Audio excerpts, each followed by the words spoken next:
United States Army presents The Big Picture, an official report produced for the armed forces and the American people.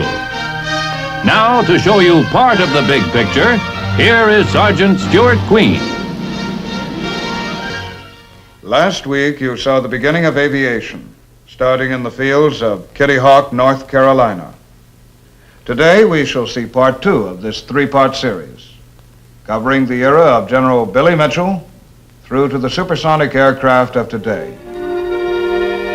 Brigadier General William Mitchell, who had had a distinguished war record, argued that the Mahan doctrine of sea power had been outmoded by the airplane and pleaded for a separate national air arm. He contended, in seeking a $60 million appropriation for Army Air Services, or about half the cost of a single battleship, that the United States could begin developing an air force which could hold mastery of both the air and the seas. Larry Bell was still with Glenn Martin when that resulted in Congress bringing about a test wherein one of the targets that we were supposed to sink or try to sink was the famous Friesland. This ship was anchored about 100 miles offshore, and 6 of the Martin bombers went out, each carrying a 2,000-pound bomb. They paraded over the battleship, and they dropped the 6 bombs, and only one hit it, and that was by mistake. The rest were timed to detonate at 100 feet below the surface, and it practically exploded the Friesland. At least it ripped the bottom of the ship from bow to stern, and the ship sank in 4 minutes. the nation accepted the airplane and tacitly agreed with its advocates. But there was still no federal provision for long-range planning and procurement. Nevertheless, a corps of designers and manufacturers stayed with the business. In the ceaseless drive to attain longer range and more reliable performance, the airplane, its engine, its components, and its instruments steadily were growing more complex. But the primary goal was speed. Roscoe Turner. I have maintained ever since that I've been flying that there's only one reason for flying, and that is speed. It's 1910 Curtiss, 49 miles an hour. 1910 White, 61 miles an hour. 1911 Wyman, 78 miles an hour. 1920 Moseley, 156 miles an hour. Maughan in 1922, 206 miles an hour. And 1925 Doolittle, 232 miles an hour. Jimmy Doolittle, a hell-for-leather pilot, whose own cold judgment was that he was essentially a technician. These record flights have a very real meaning. Competition has perhaps always been the greatest stimulus to improvement. A great many great men have contributed to aviation purely as specialists. Sperry, one of the greatest. Colonel Clark, who devised one of the first good airfoils. Sam Herron came along on his cylinders and his fuel, and then Frank Mock with his carburation devices and later fuel injection. Frank Caldwell with his propeller. Our earliest propellers were all wooden propellers, but they had several shortcomings. They were subject to atmospheric troubles, and they twisted out of shape in various climates. And they were also quite thick, so that at the high speed at which propeller tips operated, they were losing efficiency. One of the things which we did to overcome this was to develop a metal propeller, which first was a drop-forged aluminum alloy blade. Being very much thinner than the wooden ones, the efficiency was maintained in better condition. Sam Herron began working on aircraft engines as early as 1909 and shortly went to the Royal Aircraft Factory in England. I came to this country in 1921, and for the next 5 years was engaged in air-cooled cylinder development. It was really the air-cooled engine that made fuel development so necessary. The first move was to put tetraethyl lead in the existing gasoline. Later, the Air Force got the idea of adding the component that has the high end of the octane scale to the gasoline, and that eventually led to 100 octane gasoline. Frank Mock, the carburation and fuel control specialist. Our carburation work has always had to be a good bit like that of the Wright brothers, in the respect that we could get little guide from the textbook. The automobile carburetor, of course, was designed to operate on the level. The aircraft carburetors have to climb, dive, even fly upside down. Also, they have to go up an altitude where the air is thin. Mach, Hobbs, Sperry, Clark, Caldwell, Heron. The singular devotion with which these men and scores of other specialists pursued their particular fields leads H.M. Jack Horner, whose own specialty of aircraft production combined the fruits of all their labors, to say, that heritage of research, development, the background work that goes into aircraft has continued throughout the whole existence of aircraft and the great improvements that have come there too. Then, midway in the 20s, came two events that turned the course of American aviation sharply upward. First, the government adopted the recommendations of President Coolidge's Morrow Board. These called for a sustained aircraft procurement program built on the foundation of a privately operated and technically competitive aircraft industry. Although both military airmen and technologists were convinced that the airplane long before had outgrown its function as a scout, the bulk of our aircraft still consisted of observation planes. Now, new, more powerful engines began to emerge for advanced aircraft, which both services had developed. The nation moved rapidly from a third-rate air power to international leadership. The second event was the successful dream Charles Lindbergh made come true.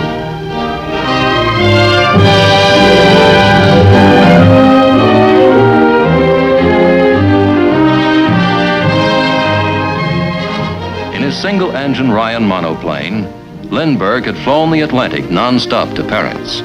2 weeks later, carrying Charles Levine as a passenger, Clarence Chamberlain flew the Atlantic and landed in Germany. First of all, we were trying to beat Lindbergh away. And second, we had to keep our plans a deep, dark secret because we had overheard Mrs. Levine say, if I thought my Charlie was going in that airplane, I'd burn it up. We finally got away about 6 o'clock in the morning on the 4th of June, 1927. The first 1,000 miles to Newfoundland was through with good weather. The only trouble was we had headwinds, and our tests on Long Island showed that we could fly for 40 hours at 100 miles an hour. Well, on the flight up to Newfoundland, we were only making 70 miles an hour. And 70 miles an hour for 40 hours is 2,800 miles. It was 3,200 to land on the other side, leaving the last 400 to swim. Well, fortunately, the wind shifted after we left Newfoundland, and as you see, we made it. The unusual engineering accomplishments of our American aeronautical industry began to bear fruit in the late 20s and early 30s. From a military point of view, for the first time, our various types of combat planes were unmatched abroad. Moreover, we found the solid beginning of commercial air transport. Two famous Army pilots, Carl Toohey Spots and Ira Aker, flew 7 days in 1929 without landing. The question mark flight was an endeavor to use refueling as a means of keeping the plane in the air for a long time. The driving inspiration behind it, I believe, was Ira Aker. The flight did prove that refueling was practical. General Aker remembers an incident that forecast the need for equipment which would permit line flying. In 1919, flying in the Philippines from Manila to Stotsenburg, our station at that time, I ran into a typhoon, and the rain was so heavy that I couldn't see the horizon. I fell in a spin, and only the fact that the Manila Bay was yellow and the rain was darker was I able to recover from the spin and fly home. To my surprise, I found for the first time that when you couldn't see, you couldn't fly. I described this to Lieutenant Longfellow, later General Longfellow in the Second World War, and we began some crude experiments by hanging a plumb bob down across the instrument board and by putting a carpenter's level on the longeron, and got so that with these two aids, we could fly through cloud, through several thousand feet of cloud. 10 years after General Aker's Manila experience, Jimmy Doolittle, in association with the Sperry Company, tackled the problem. I made the first blind flight, the first completely blind flight, taking off under a hood, flying a prescribed course, and landing back under the hood without ever having seen out of the airplane. This doesn't sound very important now, but out of that came two instruments, the artificial horizon, the directional gyro, that are today standard equipment on every commercial airplane and every combat military airplane. The Great Depression had come. The industry was hard hit, but nevertheless, new companies developed to meet the increasing complexity of the airplane and its growing use of metals, electronics, and automatic controls.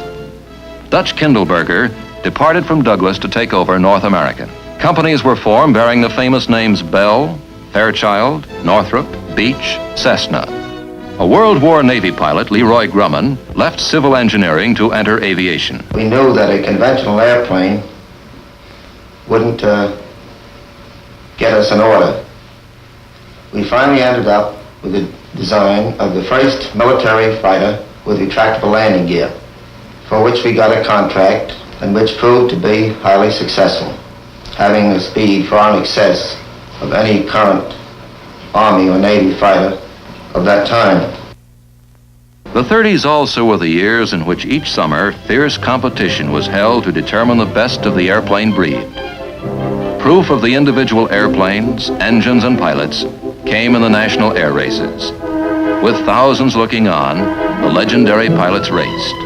Doolittle, Hazlip, Turner, Whitman, Levere, Goulbach, Newman, Fuller, Jacqueline Cochran. And flyers still flew against the clock, across the continent, across the seas, and indeed around the world itself. Falcon, Post, Gatty, Byrd, Hughes, Amelia Earhart, and wrong way Corrigan. As the hour swung late in the 30s, the air races were curiously American. For in Europe and Asia, aviation was not a case of relatively puny efforts in some, such as America was providing, much of it from individual men and companies. Rather, the vast resources of powerful foreign nations now were thrown behind the construction of air forces designed to subdue the world or to defend against such aggression. In the United States, under the impact of a depression, Congress had scrapped the Morrow Board procurement plan and stopped providing appropriations for 1,800 military airplanes that had been scheduled. On New Year's Day, 1936, the Army Air Corps had only 300 planes fit for war duty. A year later, we had dropped to 6th place among powers in air combat strength, although our industry was judged to be technically at least 18 months ahead of foreign competition. France had squandered a first-rate air power while she sat behind the Maginot Line. The British, too, had let the Axis powers outstrip them. Frantically, both countries turned toward the United States, aware that, in the very act of running hard to meet crisis after crisis, an emphasis had been placed upon research, experiment, and development, which gave the United States technically superior aviation equipment. So the free world turned to the United States. Germany's Luftwaffe had demonstrated that the airplane was a vital weapon of modern offensive war. In the skies above England, the Royal Air Force now demonstrated that the airplane was a vital instrument of modern defensive war. The struggle in Europe shook America. A month after Congress had received a bill providing only 61 combat airplanes for the Army Air Corps for the following year, President Roosevelt called for a long-range production program of 50,000 airplanes. America slowly mobilized its productive capacity. It began to draft its young men. It sought to train them with wooden guns, cardboard tanks, and mock airplanes until it could gear its productive capacity to build the real thing. The war spread. Germany seized Norway, turned on its momentary ally Russia, overran Greece, joined its partner Italy in Africa, and encouraged its Asiatic ally Japan.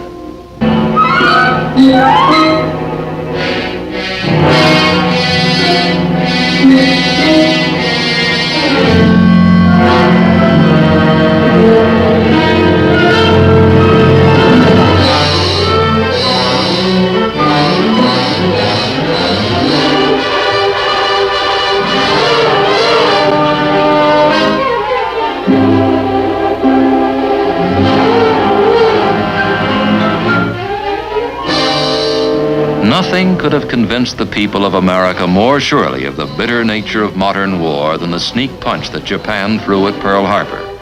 The nation fell to work to expand its token battle forces and its production into a great tide of men and machines.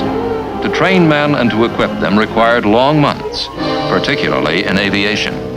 Immediately after the President's pronouncement in 1940, licenses were given to the automotive group largely to assist in the production schedules which lie ahead.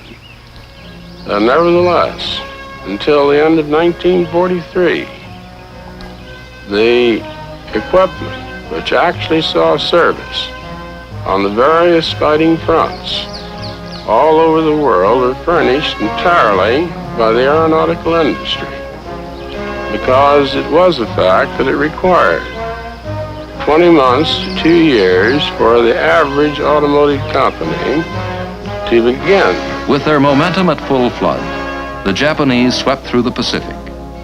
Jimmy Doolittle and a little band of flyers carried the war home to them in a joint Navy-Air Force operation. I've frequently been asked, what was the purpose and what was the effect of the first Tokyo raid?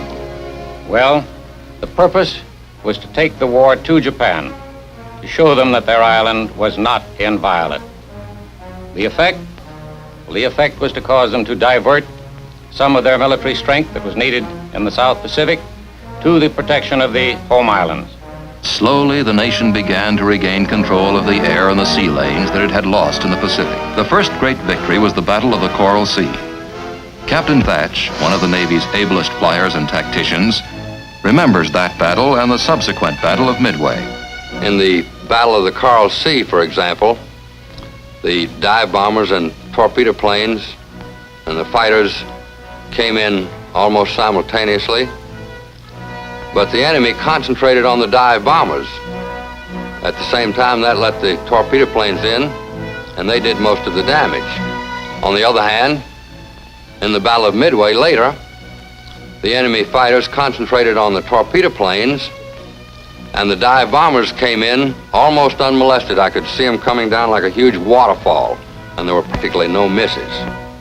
They were the ones that did the job in the Battle of Midway.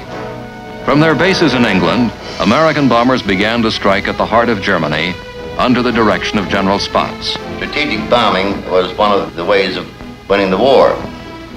And our fighter operations, in a large measure, developed into covering operations for the bombers.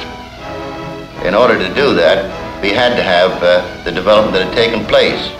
Good radio, so the leader of the fighter outfits could not only talk to his own men, but be in communication with the bombers, and in turn get some guidance from ground control stations on the ground by radio.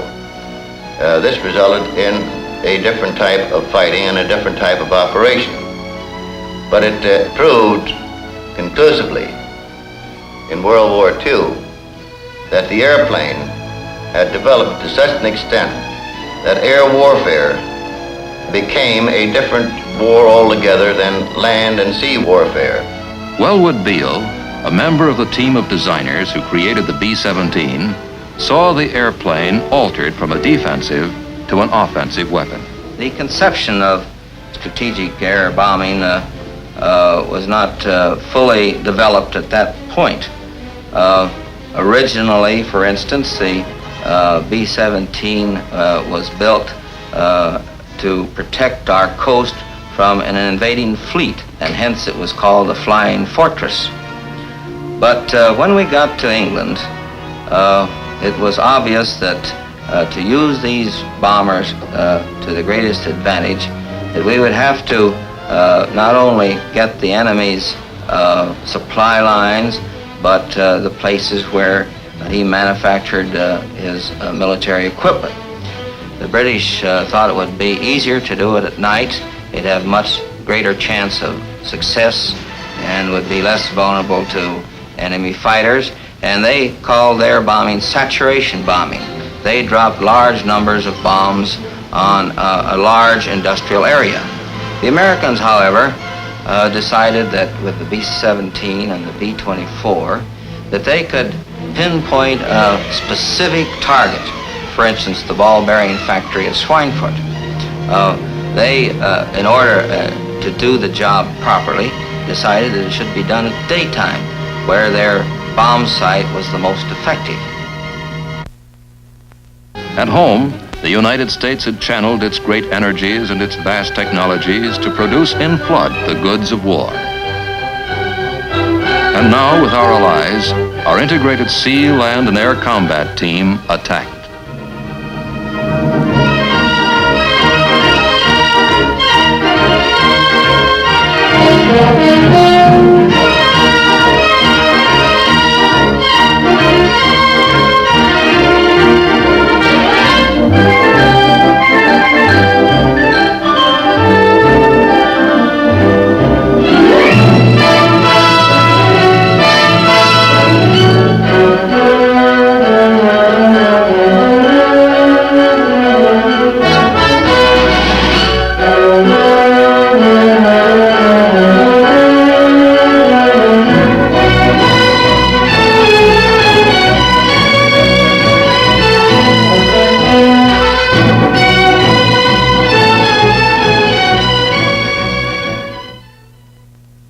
No one in aviation believes that aviation alone won the war. We do believe that the war might not have been won by ourselves and our allies, except that we had control of the air. In the war's closing hours, Germany had employed guided missiles brutally, but without decisive effect. Simultaneously, England and Germany had put a few airplanes in the air powered by a radical new type of engine, the jet turbine. The jet became really important in aviation. The accumulated engineering know-how that this country had built up with its piston engine equipment suddenly became very much less important. This event was really a great leveler in engineering background and potential for all countries, and we had to start over again to try to regain the supremacy which we had in World War II. In their march across Germany, Russia had seized Germany's military tools and designs and many of the engineers who were developing the jet. The Russians now increasingly saw the Allied victory in which they had been a partner as largely their own. The Western world was either bled white by the war or demobilized. Russia and its communist allies alone kept their armies intact. Their whole creed was one of force, and they began imposing that force on Poland, Bulgaria, Romania, and Czechoslovakia. Russia's abrupt belligerence forced this country's attention upon the air power we had let melt away. For the third time in little more than a generation, the nation set about building a modern air arm. This one to be shaped around the fantastic speeds the gas turbine engine provided. Then, in 1948, when the Russians sealed off the land corridors leading to western Berlin, the United States, England, and France countered with the famous Berlin airlift. From their bases outside the Iron Curtain, a steady stream of airplanes flew night and day, supplying West Berlin's 2 million residents with food, fuel, and medicine. Finally, the communists capitulated and reopened the land corridor. Then, they sent their minions into war in Korea. There, the United Nations chose to stand and fight. It was a strange, bitter, circumscribed war. The Air Force's prime striking weapon, its Strategic Air Command, was ruled out of bounds. The first sustained jet combat in history took place in a quadrangle of sky up to 40,000 feet above the Earth, but always south of the Yalu River. Russia sent aloft a first-rate jet fighter, the MiG. Only the Air Force's Sabre from the United Nations array of fighter planes could match it. It was a war in which transport airplanes flew 7,000 miles to deliver materiel and to return sick and wounded men. And it was a war in which the helicopter, with its ability to fly standing still and land anywhere, did a multitude of jobs. Among them, transporting literally thousands of wounded from the battlefield to rear area hospitals for prompt surgical attention. Under the impact of Korea, the nation had begun again to turn out modern aircraft in quantities. Mundy Peel, the chairman of the Industries Association. That we as an aircraft industry are at the present time turning out about 14,000 airplanes. At the moment, we are a healthy industry. We have to pour back a tremendous amount of funds into research and development, funds that we earn when we make the airplanes. This is a very healthy thing. It creates competition. We want competition.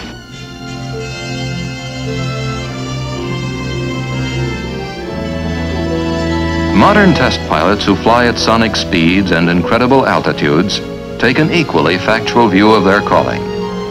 Tex Johnston sums up his philosophy after putting the J-57 powered B-52 through its paces. After 12 years of testing, 10 years in the jet field, involving the first jet airplane to fly in this country, the P-59, the first rocket airplane to fly in the United States, the X-1, incidentally the first airplane to fly faster than the speed of sound, the B-47, the B-52. I believe all the more in the two old sayings.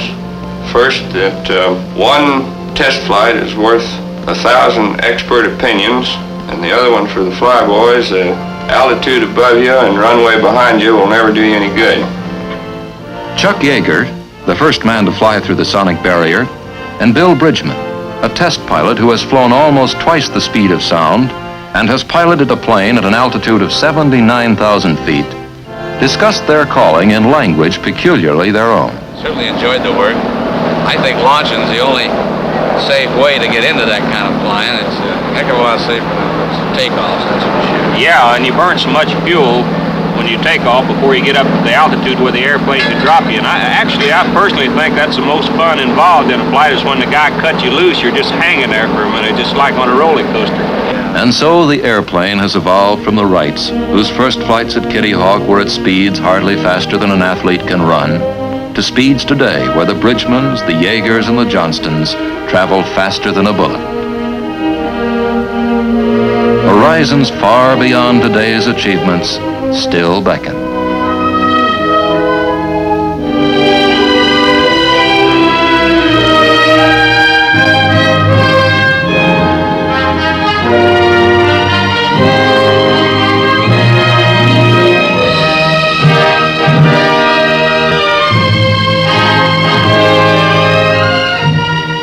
Your name, sir?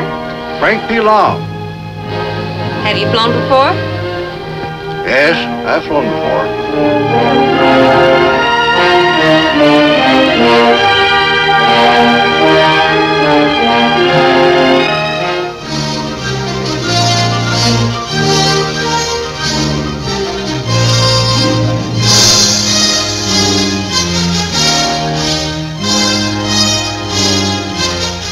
The Big Picture is an official report for the armed forces and the American people.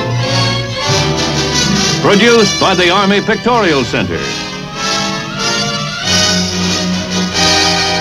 Presented by the Department of the Army in cooperation with this station.